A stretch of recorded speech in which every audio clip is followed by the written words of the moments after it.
J'espère que vous allez bien, les amis. Aujourd'hui, nous sommes dans une nouvelle production. Nous allons parler de l'adjectif beau, belle, belle, et aussi de nouveau, nouvelle, nouvelle, parce que ce sont des adjectifs qui se trouvent dans une même catégorie. Et ça porte toujours beaucoup de complications. Beaucoup de gens qui manipulent la langue française ne respectent pas cette règle. C'est ce qu'aujourd'hui, je suis venu dans cette production pour vous apporter des éclaircissements sur ce. Alors, ce que vous devez savoir, c'est que l'adjectif beau, belle, belle, comme ça se dit là, ça ne doit pas s'écrire de la même façon. Ça ne doit pas s'accorder de la même façon. D'une manière générale, vous savez, l'adjectif a comme rôle, a comme travail, c'est de donner une qualification. L'adjectif qualificatif, pour bien dire, a comme travail de décrire la qualité ou l'état d'une chose. Alors, c'est ainsi qu'aujourd'hui, on va d'abord en parler. Mais aujourd'hui, c'est dans une nouvelle production, comme nous vous avons dit, notre habitude, c'est de pouvoir produire chaque jour une ou des émissions vous apportant des éclaircissements sur votre utilisation de la langue française. Comment vous utilisez la langue française? Comment vous parlez la langue française? Est-ce que vous respectez réellement les règles? La langue française est une langue normative, c'est une langue capricieuse, une langue qui tient compte de règles. Lorsqu'on l'utilise, on doit tenir compte de règles. Alors, on ne doit pas parler de la façon dont ça se fait entendre. On ne doit pas parler de la façon dont ça s'écrit. Nous avons en français la langue orale, nous avons aussi la langue écrite. Tout le français qui se dit, tout français qui se dit à l'oral ne doit pas seulement être écrit comme cela. Tout le français peut être à l'écrit ne doit pas être dit à l'oral comme cela. Donc, vous devez tenir compte de cette différenciation, de cette démarcation en évitant de commettre toutes ces erreurs. L'erreur que vous commettez plus souvent, c'est que vous prenez la langue orale à la place de la langue écrite. Vous prenez la langue écrite à la place de la langue orale. C'est ça la plus grande difficulté que vous éprouvez. Alors, notre communauté aujourd'hui, la communauté actuelle francophone, manipule la langue française avec beaucoup d'erreurs. Et tous ces gens qui commettent des erreurs, tous ces gens qui font des fautes, ne s'en rendent pas compte. Alors, c'est ainsi qu'aujourd'hui, je suis venu d'abord pour vous apporter des éclaircissements sur beau, belle, belle, nouveau, nouvelle, nouvelle. Alors, prenons d'abord beau. Beau, c'était un adjectif qualificatif masculin singulier. C'est beau avec B et A, U. C'est un adjectif qualificatif masculin. Qu'est-ce qu'il fait? Il accompagne un nom masculin. Par exemple, beau-père, beau-frère, beau bâtiment, beau bureau. Le beau là a comme nature l'adjectif qualificatif. L'adjectif qualificatif dans une phrase peut être soit antéposé ou postposé. Ce qui veut dire que l'adjectif peut précéder l'article, précéder les noms, voulais-je dire, ou venir après les noms. Et ça s'écrit, c'est normal. Mais ce que vous devez savoir, là où j'attire votre attention, c'est que quand l'adjectif qualificatif vient avant les noms ou précède les noms, a un sens. Quand il vient après les noms, les sens changent. Ça devient une autre chose. Alors, je vous donne un exemple pour vous spécifier ça et vous dire que l'adjectif, quand il précède le nom, il a un sens. Quand il suit le nom, il change de signification. Il change totalement de signification. Alors, l'exemple que je vous donne maintenant, prenons par exemple l'adjectif sage. Une femme qui fait accoucher d'autres femmes, une femme qui aide d'autres femmes à accoucher ou à donner naissance, on l'appelle sage-femme. Sage-femme, c'est d'une manière générale, c'est connu de tous. C'est une femme qui aide d'autres femmes à accoucher ou à donner naissance. Sage-femme. Mais femme sage, ce ne sera pas la même chose que sage-femme.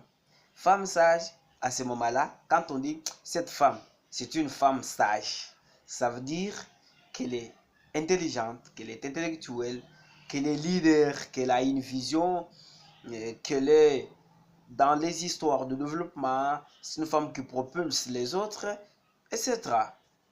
C'est une femme qui a de l'argent, une femme d'affaires, on peut l'appeler à tout moment. C'est une femme sage. Donc, retenez cette différenciation entre sage-femme et femme sage. C'est de la même chose avec tous les autres adjectifs que vous voyez. Par exemple, on dit c'est un étudiant beau. C'est un étudiant beau. Être étudiant beau, ou ce sont des étudiants, allons peut-être au pluriel, comme on n'a pas encore parlé de belles, ce sont des étudiants beaux. Ce sont des étudiants beaux n'aura pas de même signification que des beaux étudiants. Alors, un adjectif parle de la qualité visuelle et l'autre parle de l'attitude. Alors, ça, vous devez en tenir compte.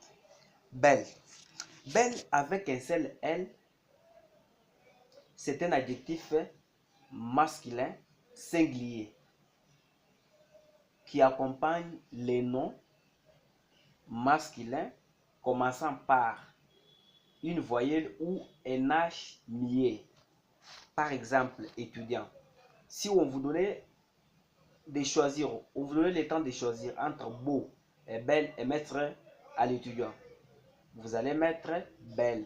Belle là, qu'est-ce que vous allez dire? Un bel étudiant. Le bel étudiant ne signifie pas belle avec des L. Non, c'est belle avec un seul L. Bel étudiant, bel homme, bel emploi, bel acte. C'est ça, ce que vous devez savoir. Alors, c'est de la même chose avec nouveau. Nouvelle et nouvelle. Et je prononce de manière différente. Nouvelle et nouvelle. Nouvelle, c'est l'adjectif qualificatif féminin avec des ailes. Nouvelle avec des ailes, on prononce nouvelle. Nouvelle. Pour faire remarquer, pour faire sentir cette différence entre nouvelle avec des ailes et nouvelle avec un seul L. Nouvelle avec un seul L, on prononce seulement nouvelle. Nouvelle. Mais avec des ailes, prononcez nouvelle. Nouvelle pour marquer cette différenciation-là. Alors, si c'est un étudiant, qu'est-ce qu'on va dire? On va dire un nouvel étudiant. Il y a un nouvel étudiant dans l'auditoire. Un nouvel étudiant, ça veut dire il y a nouvelle là avec un seul L. Quand on dit par exemple il y a une nouvelle étudiante, on peut dire une nouvelle étudiante, on ne va pas dire un nouvel étudiant, on va dire une nouvelle étudiante. Là, à ce moment-là, nous verrons nouvelle avec des L. Un nouvel élève, un nouvel emploi, un nouvel acte qu'il a posé. Tout ça, c'est avec un seul L. Mais quand c'est un nom féminin, qui ne commence par une consonne, un H muet ou une voyelle, l'usage vous recommande de mettre nouvelle avec des L.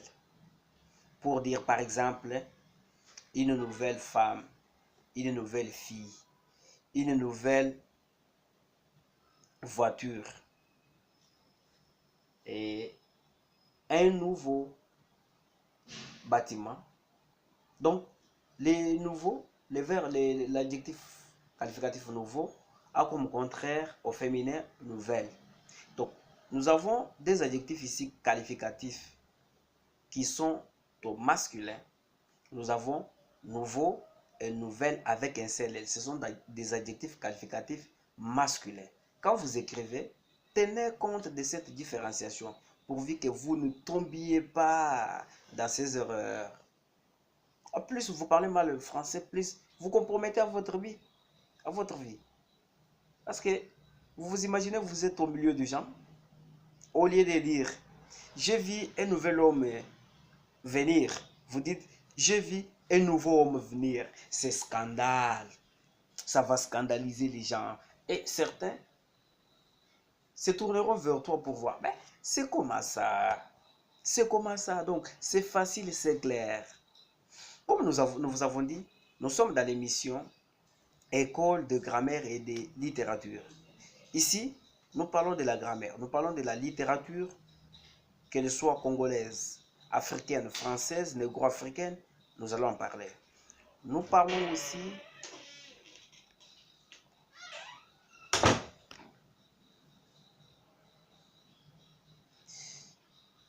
aussi des problèmes de langue d'une manière générale. Les problèmes de langue d'une manière générale, nous en parlons aussi. Qu'est-ce que vous devez faire?